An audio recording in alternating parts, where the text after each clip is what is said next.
हमारा अगला वर्ड है रैम्पेंट। ओके, तो ये एक एडजेक्टिव है और इसका मतलब है जब कोई बुरी चीज जैसे कोई प्रॉब्लम या कोई अफवाह बिना किसी रोक टोक के बहुत ही तेजी से फैलने लगती है।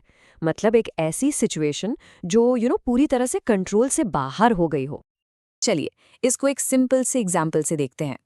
इमेजिन कीजिए आपके पास एक गार्डन है जिसमें जंगली घास फूस यानी वीड्स पूरी तरह से फैल चुकी हैं और उन पर कोई कंट्रोल ही नहीं है।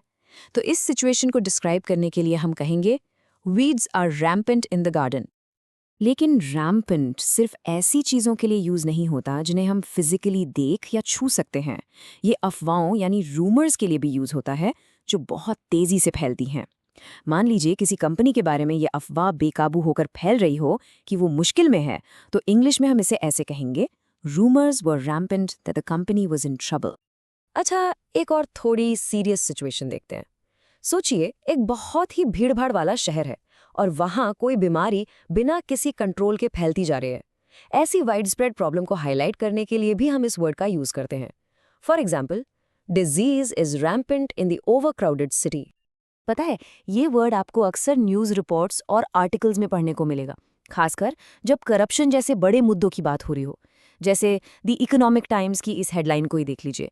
इसमें कहा जा रहा है कि एक नई रिपोर्ट के मुताबिक देश की सरकार में भ्रष्टाचार बिल्कुल बेकाबू हो चुका है। The quote is, corruption is rampant in the country's government according to the latest report. तो अब आपको आइडिया लग गया होगा कि रैम्पेंट का यूज कैसे अनकंट्रोल्ड सिचुएशंस के लिए होता है, राइट? अब इस वर्ड को और बेहतर समझने के लिए चलिए इसके कुछ सिनोनिम्स यानी मिलते जुलते अर्थ वाले शब्द और एंटोनिम्स यानी इसके ऑपोजिट वर्ड्स देखते हैं। इसके सिनोनिम्स हैं वाइड स्प्रेड, अनकंट्रोल्ड, अनचेक्ड और राइफ। और इसके एंटोनिम्स क्या होंगे? कंट्रोल्ड, लिमिटेड, कंटेन्ड और रेयर। बस आज के लिए इतना ही। मिलते हैं नेक्स्ट वीडियो में। Happy learning. Bye bye.